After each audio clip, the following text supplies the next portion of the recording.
Assalamualaikum warahmatullahi wabarakatuh. Waalaikumsalam warahmatullahi wabarakatuh. Bismillahirrahmanirrahim. Allahumma sholli ala sayyidina Muhammadin wa ala alihi washabihi ajmain. Amma ba'd.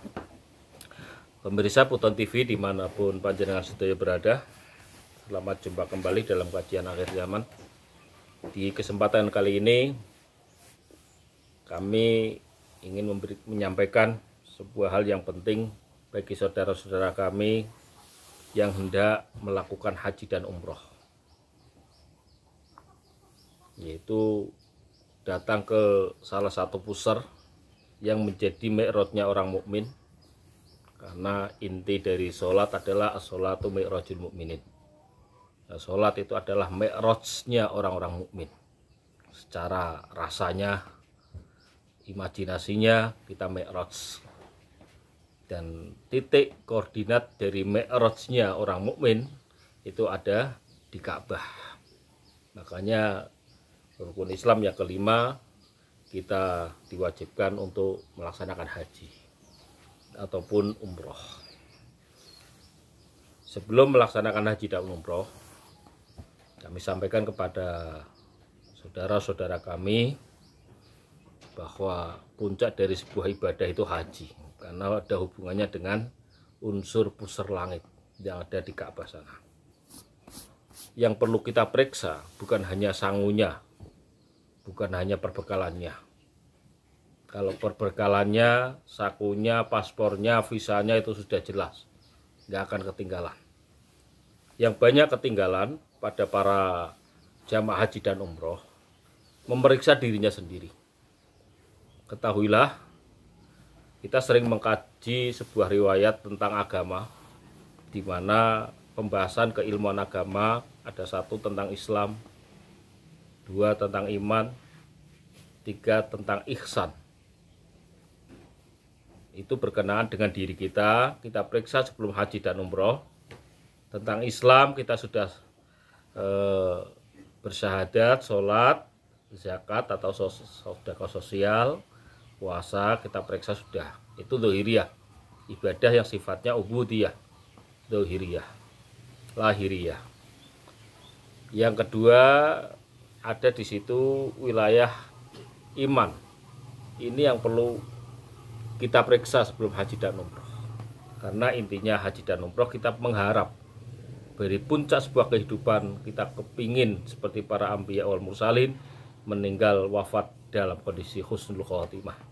Dan hajinya setelah haji dan umroh kita punya harapan haji dan umrohnya makbul, mabrur, yaitu setelah haji perilakunya, akhlaknya, ibadahnya semakin lama semakin baik, bukan kok pancet sama saja. Ini yang diharapkan para jamaah haji dan umroh. Tentang iman perlu kita periksa, di manakah iman kita? Iman adalah percaya. Yang mempercaya apa? Adalah hati, batin kita. Batin itu apa sih di dalam Al-Quran? Al-Qalbu niku. Simbol yang paling jelas batin di sini adalah az-zaujah. Disimbolkan dengan kaca, dalam arti di Jawa terkenal, ajaran Jawa dengan terkenal sukma ataupun jiwa. Karena tempatnya iman itu di jiwa kita. Maka kalau imannya itu rusak, otomatis jiwa kita memang sudah rusak. Ini yang perlu kita periksa, melebihi daripada memeriksa lahiriah syariahnya kita di dalam berhaji dan umroh. Lagi-lagi yang kami tekankan tidak lain adalah karena musibah akhir zaman. Dajjal sudah benar-benar dilepas, Ya'juj Ma'juj sudah benar-benar dilepas di alam ini dan menggerogoti di batiniah manusia tanpa ada terasa sama sekali. Dan sukma dari mayoritas manusia telah diambil oleh pasukan mereka, digantikan dengan sukma iblisiyah min narin. Kalau sukma kita manusia kehebatannya itu tercipta min nurin, maka para kebat ahli batinan menyebut dengan Nur Muhammad. Tapi kalau sudah tergantikan oleh sukma bolokiwo menjadi sukma jiwa min narin. Nar min narin, ketika adanya keimanan di situ, pasti terjadinya adalah keimanan yang munafikon. Ini yang perlu kita periksa. Makanya kami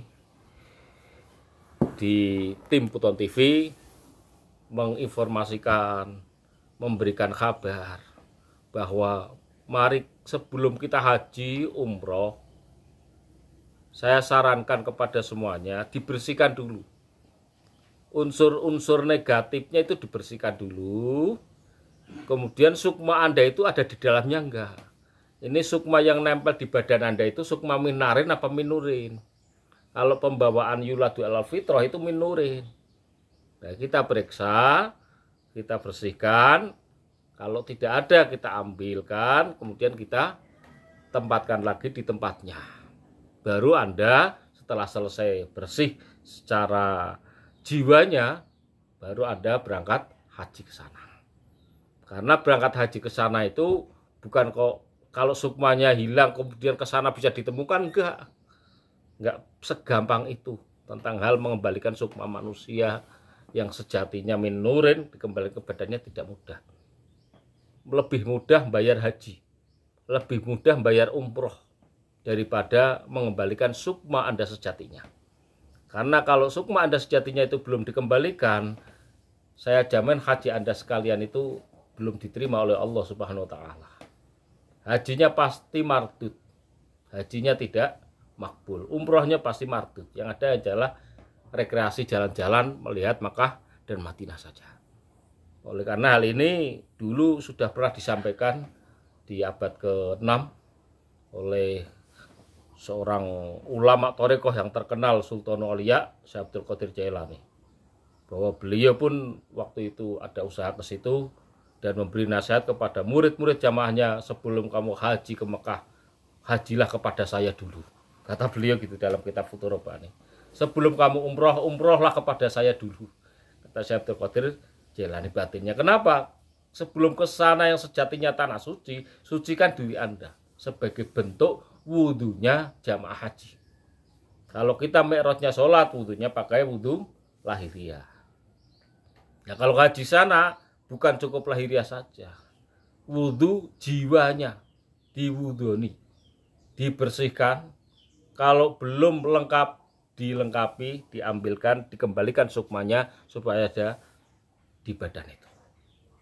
Saya tidak promosi bagaimana sih rasanya kalau sukma dikembalikan, dibersihkan, enggak.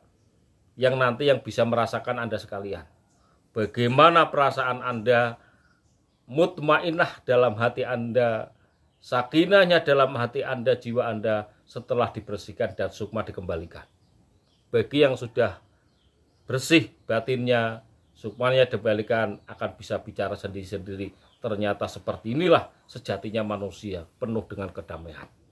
Maka bisa dipastikan orang yang sukmanya hilang lepas dari badannya pasti hidupnya tidak akan sakinah. Hatinya tidak akan mutmainnah. Dan pembawaannya senangnya marah-marah. Diajak ke hal positif pasti larinya kepada hal negatif. Andai kata dia istiqomah di dalam hal sebuah spiritual, misalnya sholat, ibadah dan lain sebagainya, itu pun menjadi rutinitas. Tidak menjadi peningkatan iman, tidak. Tapi menjadi rutinitas. Ini biasanya para santri, orang haji yang sudah haji, menjaga jamaahnya, tapi sukmanya nggak ada. Yang ada rutinitas. Rutinitas itu tidak akan meningkatkan iman apa-apa. Hanya harus jamaah, adzan ke masjid, ya rutinitas itu aja. Untuk peningkatan iman, nol besar. Karena apa? Karena sukmanya nggak ada. Sukmanya sudah diambil, sekutuannya karena keilmuan dan pemujaan yang lainnya. Makanya kami nasihatkan, kami anjurkan, dan kami kabarkan kepada saudara-saudara kita sebangsa dan setanah air yang mau haji, umroh, silahkan periksa perabotan diri Anda dulu. Raganya sehat, bukan hanya raganya, jiwanya sehat enggak? Benar-benar jiwa Anda apa bukan yang diajak ke Mekah sana? Kalau rohnya jelas, rohnya Anda, karena tanpa roh akan mati. Nah, ini yang dimasalahkan adalah jiwanya. Karena tantangan yang terbesar di bangsa ini, tantangan yang terbesar di negara ini, tantangan yang terbesar di agama yang kita anut semuanya, tantangan yang terbesar di manusia di akhir zaman ini adalah urusan sukmanya. Musibahnya adalah sukmanya telah diambil oleh gaib, digantikan dengan sukma-sukma palsu, dan siapa yang akan mengembalikan? Tentunya kalau ada, ya kita pantas matur nuwun. Ada tapi palsu juga mengkhawatirkan. Oleh karena itu, kami di Puto TV dan tim kami sampaikan bukan karena mau cari pasien, enggak, karena kasih sayang datang panjenengan sedoyo. Karena kami keluarga besar di Puto TV yang bisa merasakan ternyata hidupnya begitu damai setelah sukma ini telah dikembalikan ke badan, dan kotoran-kotoran reget-reget batiniah kita telah dibersihkan dari unsur-unsur bolokiwa atau dari kegaiban-kegaiban yang sifatnya jiniah. Demikian yang dapat kami sampaikan. Mudah-mudahan bisa dimengerti oleh kaum muslimin sebangsa tanah air yang senang umroh, senang haji, senang ibadah ke manapun. Mari kita bersihkan, bangun jiwa kita sebelum kita membangun tentang masalah lahiriah kita. Itu lebih penting, dan bangsa ini pun yang dibutuhkan seperti itu, yaitu bangunlah jiwanya, bangunlah badannya. Demikian, wallahul muwaffiq ila aqwamit thoriq. Assalamualaikum warahmatullahi wabarakatuh. Waalaikumsalam warahmatullahi wabarakatuh.